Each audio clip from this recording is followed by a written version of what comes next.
But that's my idea of the patriarchy, which is a system of male dominance of society. Yeah, but that's not my sense of the patriarchy. So what's yours? Well, in what sense is our society male-dominated?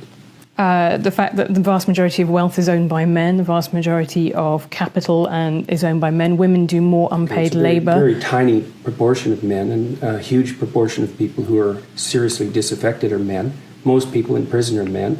Most people who are on the street are men. Most victims of violent crime are men. Most people who commit suicide are men. Most people who die in wars are men. People who do worse in school are men. It's like, where's the dominance here precisely? What you're doing is you're taking a tiny substrata of hyper-successful men and using that to represent the entire structure of Western society. There's nothing about that that's vaguely appropriate. But I could say equally well that most rape victims are women. Terrible things happen to people of both sexes. And you could say that with perfect utility, but that doesn't provide any evidence for the existence of a male-dominated patriarchy. Well, it just means that terrible things happen to both genders, which they certainly do. But there are almost no women who rape men, for example. So that is an asymmetry there in sexual violence. Well, yes, there's an asymmetry in all sorts of places, but that doesn't mean that Western culture is a male-dominated patriarchy. The fact that there are asymmetries has nothing to do with your basic argument.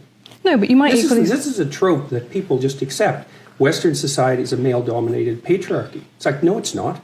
That's not true.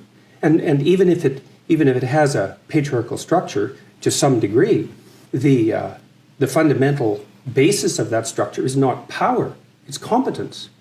That's why our society works. It's only when a structure degenerates into tyranny that the fundamental relationships between people become dependent on power. It's not power. If you hire a plumber who's likely to be male, it's not because there's roving bands of tyrannical plumbers forcing you to make that choice. And it's the case with almost every interaction that you have at the face of our culture.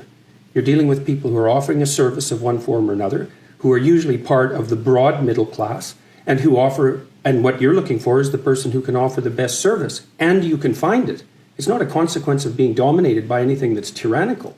And then again, our culture, our Western culture, which is by no means perfect, and certainly has tyrannical elements, like all cultures do, is the least tyrannical society that's ever been produced, and certainly the least tyrannical society that exists now. This whole patriarchy thing, I think you have no idea how pernicious and dangerous it is. Well, no, I don't. I really don't. Go on. Throughout history have fundamentally cooperated to push back against the absolute catastrophe of existence. A terrible death rate, the probability of chronic starvation, early death, disease, the difficulty of raising children, with all the death that was associated with that.